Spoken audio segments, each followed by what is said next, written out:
En el caso de la ecuación de onda unidimensional, habíamos visto la clase pasada, a partir de ciertas condiciones, que el estudio de la ecuación de onda en una dimensión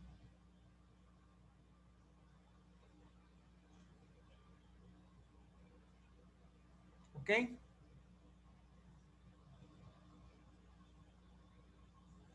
Puede ser también aplicado para 2 y 3 dimensiones. La única diferencia es, bueno, evidentemente la cantidad de pasos que debes emplear para la resolución del problema en cuestión, ¿sí? Entonces, en el caso de 2 más 1, que es esta,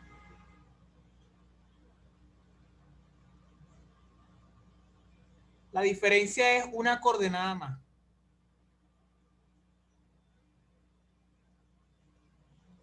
En este sentido,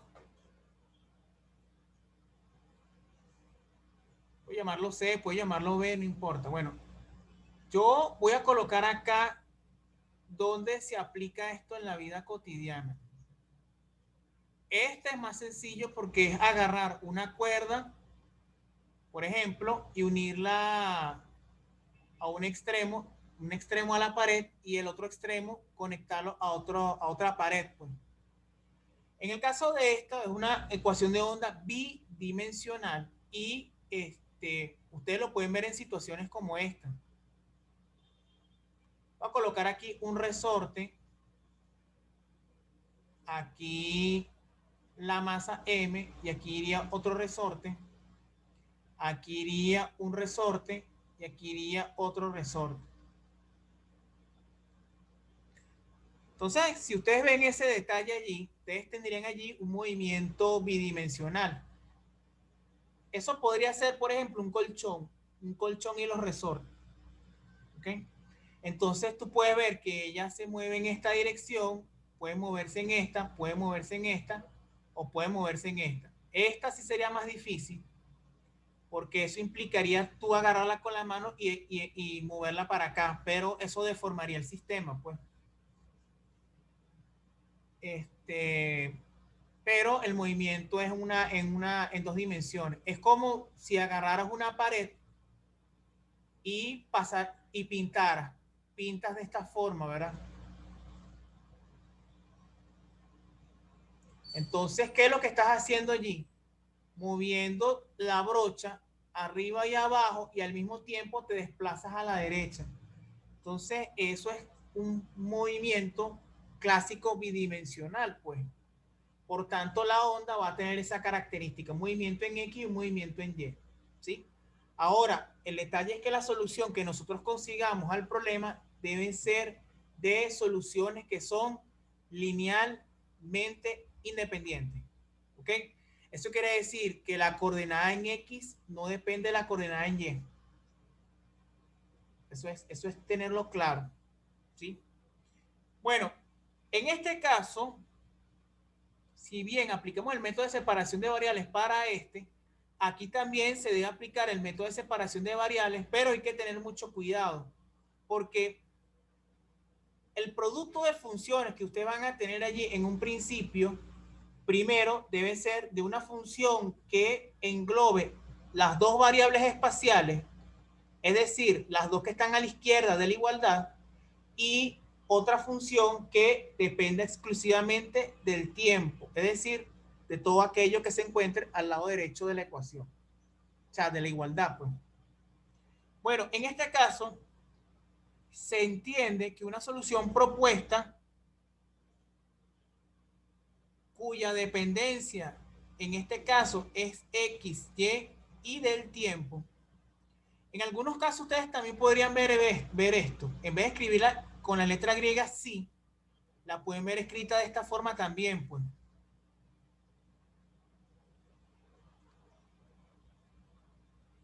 Porque los libros establecen una función de dos variables dependiendo de X y de Y y la llaman Z. Bueno, es simplemente para representar, ok, Z en este caso no va a ser una variable sino una función. Y en este caso esta función va a depender de X y de Y y del tiempo. ¿Okay? Eso también los pueden ver en los libros. En los libros, en apuntes de profesores, etcétera. Eso va a depender de la forma como lo escriben. De hecho, en cálculo vectorial y en cálculo de varias variables, se entiende que cuando vas a representar una función en dos variables, X y Y, colocas como función la Z, pues. Ahora, si te aparecen X, Y y Z como variables, por lo general colocas W.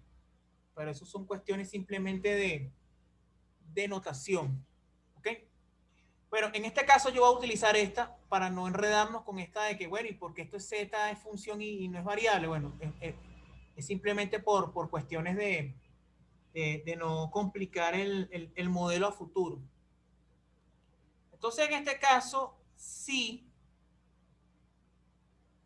es una función que va a depender de o el producto, o sea, es una función que proviene de dos funciones multiplicadas entre sí. Una que voy a llamar R, que tiene como variables o argumentos X y Y, es decir, la espacial o el espacio, y otra función llamada T, que es la temporal. ¿Ok? Entonces, para simplificar más aún las cosas, esa RXY la voy a llamar como R simplemente, y la T en función de T la voy a llamar T. Entonces, sí es igual al producto de una función R por otra función T.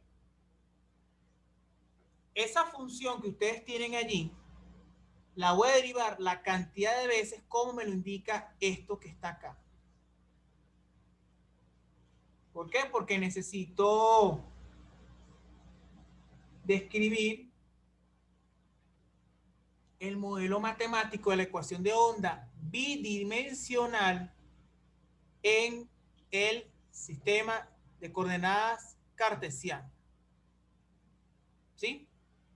Entonces, lo que tengo que hacer es la derivada. Ahora, observen un detalle. Entonces, el escribir esto, lo voy a trabajar de manera que se aparezca Nabla. Nabla va a ser el operador que voy a utilizar en este momento. Entonces, Nabla, ya sabemos que es la derivada con respecto a X, la segunda derivada.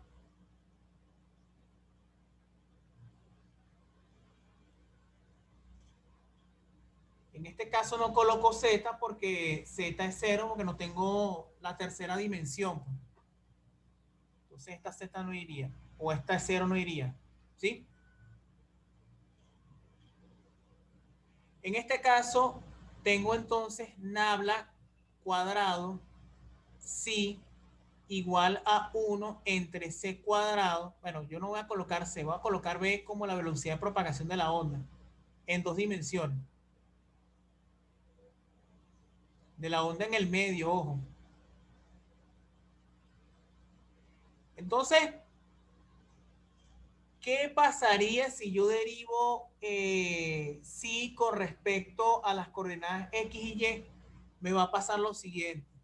Observen que tendría nuevamente el operador nabla.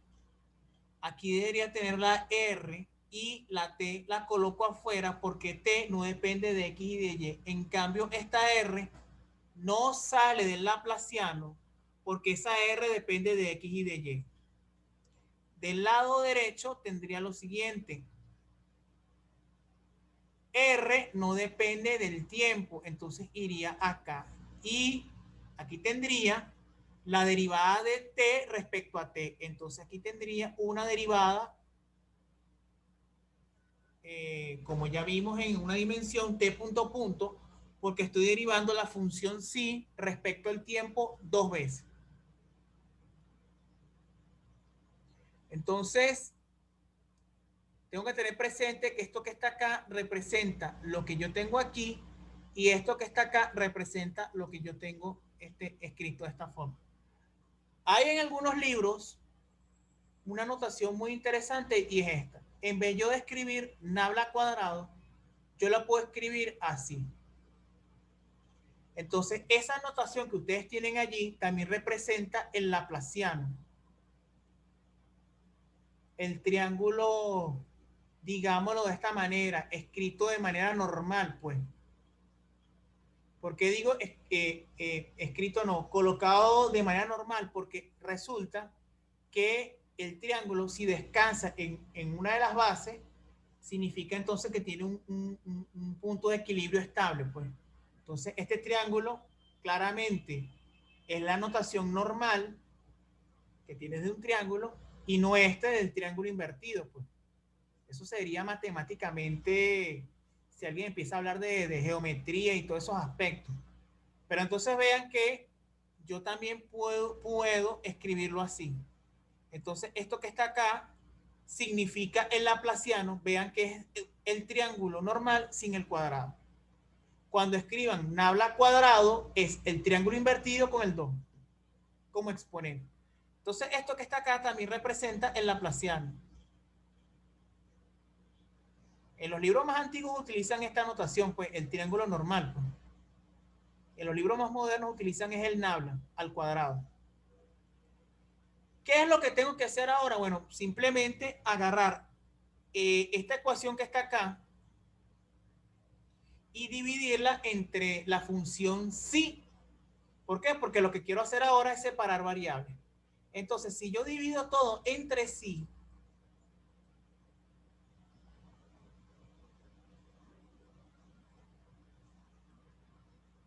vean que la T se va, pero la R no. La R no se puede ir porque este R que está acá está dentro de un laplaciano. Entonces yo tendría que hacer primero la operación matemática para después dividirlo entre R. Y si se puede simplificar, se simplifica, pero en este caso no puedo simplificar. Y acá me queda B cuadrado R por T, y aquí iría R por T punto punto. En este caso reconozco que él se va con él y este se va con este. Entonces, ¿qué es lo que me está quedando acá? 1 entre R, que me está multiplicando al laplaciano de R, ojo, no a R sola, igual a quién? A 1 entre B al cuadrado, que en este caso es la velocidad de propagación de la onda, por T punto punto entre T. ¿Ok? Y dense cuenta que gracias a la separación de variables pudimos agrupar lo siguiente. Del lado izquierdo de la ecuación, es decir, del lado izquierdo de la igualdad, tenemos una función que depende del argumento x y de y, escrito en la forma de R. Y del lado derecho tengo una función que depende exclusivamente de la variable t. Entonces, en principio, hemos logrado la separación de variables. Entonces, ¿qué es lo que tengo que hacer ahora? Igualar este resultado que yo tengo aquí a una constante que yo voy a llamar lambda cuadrado. ¿Ok? Entonces, ¿qué es lo que me permite el igualar la ecuación en variables separadas a esa constante lambda? Me permite hacer dos cosas y eso lo comenté en la clase anterior. Primero, efectivamente, hacer una separación de las variables en ecuaciones y así formar un sistema de ecuaciones que sería linealmente independiente, en primer lugar. Y en segundo lugar, ese parámetro lambda cuadrado lo necesito porque así puedo hacer que las dos ecuaciones sean compatibles. ¿Qué quiere decir que sean compatibles? Que esto y esto se cumplen. Porque para yo decir que dos términos son iguales, entonces los dos deben tener el mismo valor y obviamente el mismo signo. Y la separación entre esos dos valores debe ser una igualdad.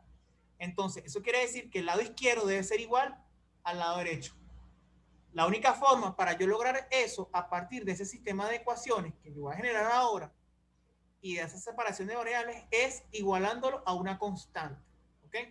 Eso quiere decir que esta constante es igual a este valor que yo tengo acá, que debería ser constante, y por tanto esto que está acá también debe ser constante. ¿Para qué? Para que exista la igualdad.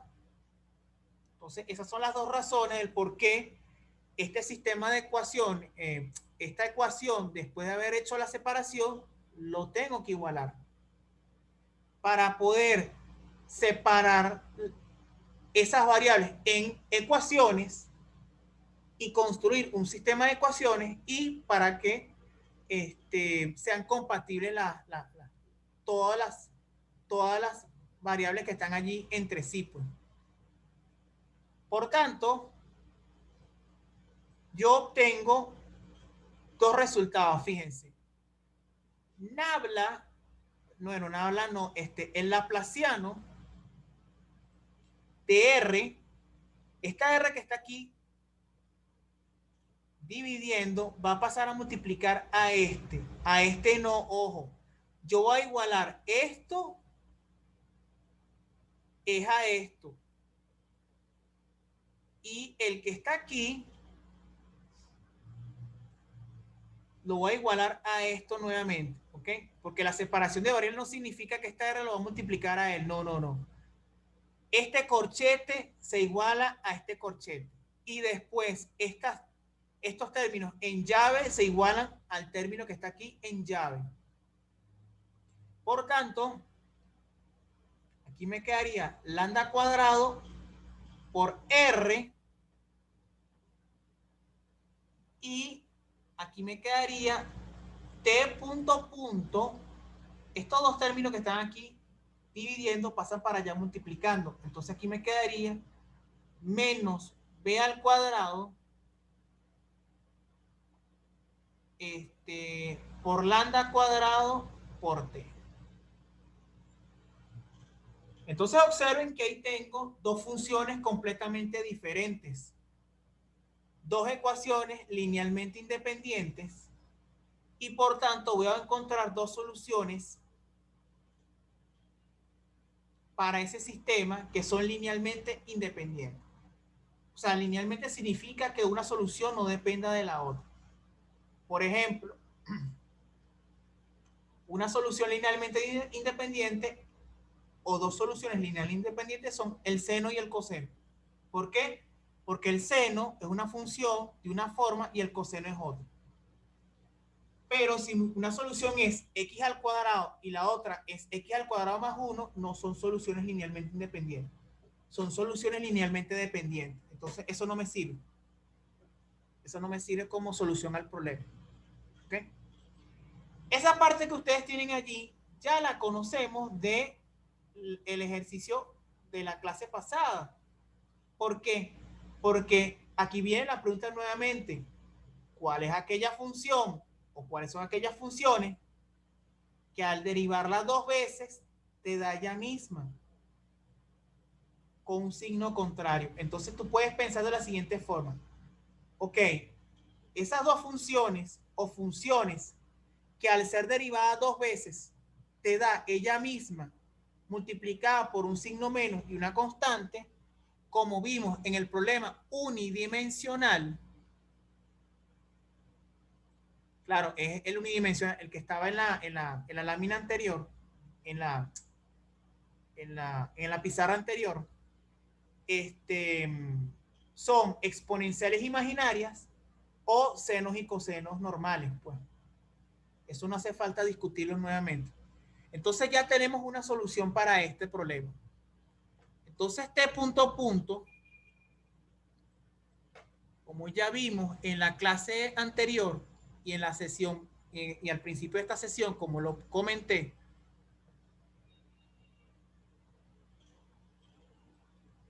nos va a dar como resultado lo siguiente. Entonces,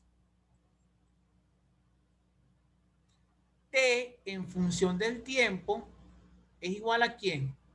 Puedo utilizar estas constantes de la siguiente forma. Observen aquí. E coseno de lambda. Bueno, aquí yo voy a colocar lambda. Bueno, voy a colocar primero B mejor. B lambda por T más F seno de B lambda por T. Ok, ya tenemos la primera solución del problema, que es la parte temporal. Entonces nos queda determinar es esta.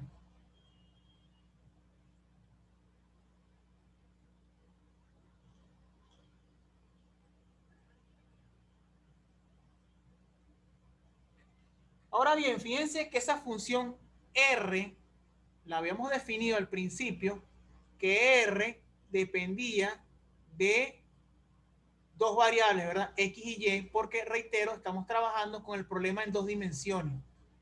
Entonces, esa R que depende de X y de Y, en realidad es una función que depende de X y otra función que depende de Y. Eso quiere decir que al haber trabajado una función con las dos variables como argumento, me permitió separar la parte espacial de la parte temporal, ¿sí? Pero para yo establecer dos soluciones diferentes para X y Y, tengo ahora que escribir esta función de manera que dependa de X y de Y. Entonces, la ecuación que ustedes tienen aquí, se las voy a presentar, es la famosa ecuación de Helmholtz.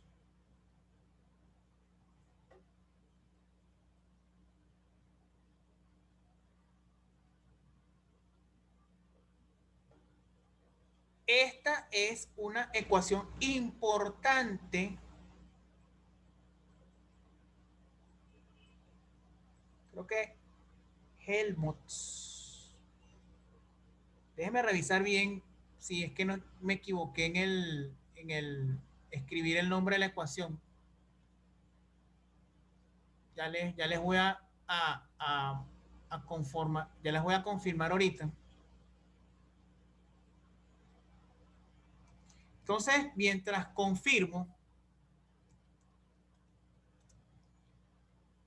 creo que la escribí mal.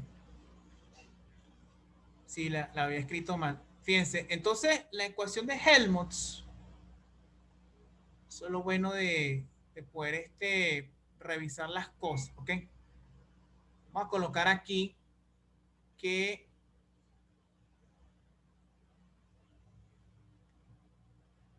ya le voy a colocar acá Helmholtz. Entonces, esta es la famosa ecuación de Helmholtz.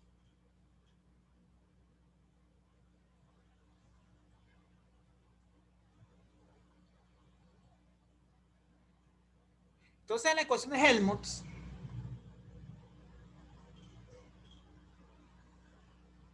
la forma de ella es así. Puede ser R, puede ser phi, no importa. Entonces, esta ecuación que ustedes tienen aquí, la de Helmholtz, se estudia porque tiene aplicaciones en electrodinámica, ya sea para calcular el problema de la ecuación de onda en coordenadas cartesianas, en coordenadas cilíndricas, en coordenadas esféricas, en coordenadas paraboloidales, o sea, no importa el sistema de coordenadas que se emplee. Si una ecuación diferencial de segundo orden tiene esta característica, significa que es una ecuación de esta forma. Y observen que la ecuación diferencial sí tiene esa forma. Entonces, el haber separado la parte espacial de la parte temporal, lo que va a dar como respuesta es que, ok, ya sabemos qué solución nos da en la parte temporal. Ahora, en la parte espacial, nos reduce a otra ecuación que es interesante estudiar. ¿Okay? Entonces, ¿qué es lo que ocurre aquí? Entonces, esa R, al derivarla con respecto a X dos veces y después derivarla dos veces con respecto a Y, nos va a dar lo siguiente. Observen esto. Derivar dos veces con respecto a X, Y saldría constante. Entonces aquí nos quedaría Y. Aquí tendríamos entonces X'', porque estás derivando ahora en primer lugar respecto a X. Después vendría la derivada con respecto a Y. ¿De quién? De esa misma R, pero se hace dos veces. Aquí X sería constante y aquí me quedaría Y''. Y acá me queda menos lambda cuadrado R, pero R es X por Y. Aquí vamos a escribirlo de esta forma para simplificar escritura, pues.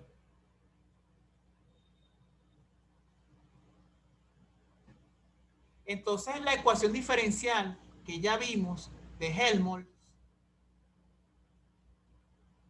que está asociada con las variables espaciales, se redujo, bueno, no se redujo, se, se extendió a esta forma que está aquí. Simplemente lo que hice fue sustituir, pues. Ahora bien, ¿qué es lo que tengo que hacer ahora? Aplicar nuevamente el método de separación de variables para determinar si es posible agrupar de un lado lo que sea de X y del otro lado lo que depende exclusivamente de Y. ¿Ok? Entonces, en este caso, tenemos lo siguiente. Si yo divido la ecuación anterior, que es esta, por la función R, ojo, función no variable o dividirlo, porque hay que tener mucho cuidado porque aquí es la multiplicación de funciones, no estoy multiplicando variables. Y de este lado tengo menos lambda cuadrado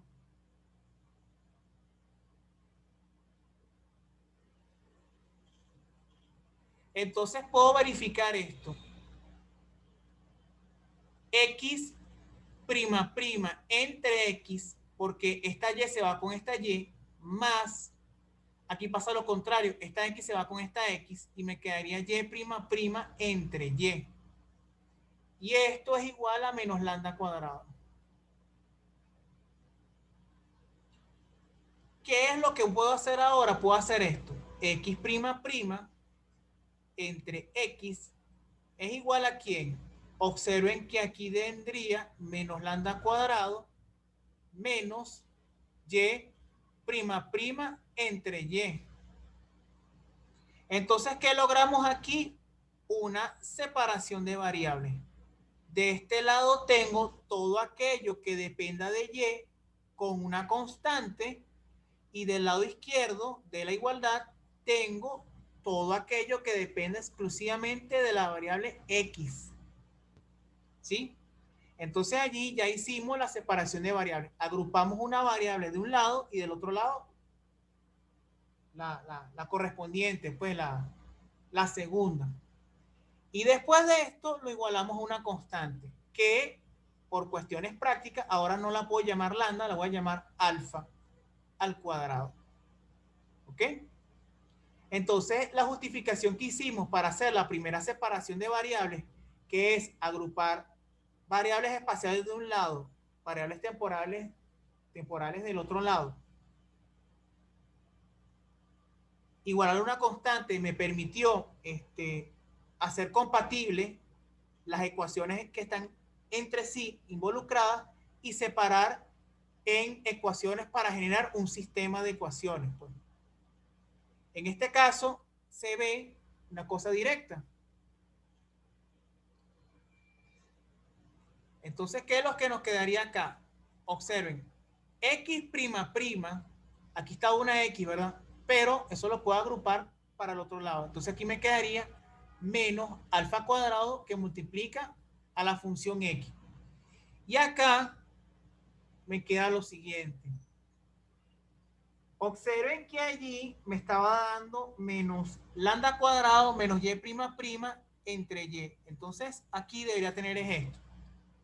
Menos lambda cuadrado que multiplica y menos y prima prima igual, observen que aquí había, todo esto está dividido entre y, entonces esto se vendría para acá. Elimino todos los signos menos que están allí presentes y me queda esto. Lambda cuadrado y más y prima prima igual a alfa cuadrado por y. Del otro lado hago lo siguiente. Y prima prima es igual a alfa cuadrado menos lambda cuadrado. Y observen que tengo como factor común la función y. Pero voy a hacer esto para que tenga la misma forma de lo que está acá, con el signo menos. Saco factor común el signo menos. Entonces aquí me quedaría lo siguiente. Lambda cuadrado sería positivo menos alfa cuadrado.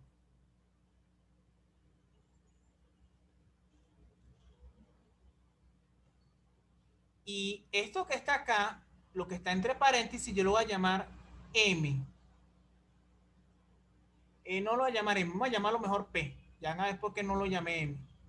P cuadrado es igual a lambda cuadrado menos alfa cuadrado. ¿Qué significa esto? Entonces que aquí tendría menos p cuadrado y. Observen que el sistema de ecuaciones nos está quedando de la siguiente forma. X prima prima igual a menos lambda cuadrado por X. Y aquí tengo Y prima prima igual a menos P cuadrado por Y. Si nosotros comparamos estas dos ecuaciones con esta que teníamos al principio,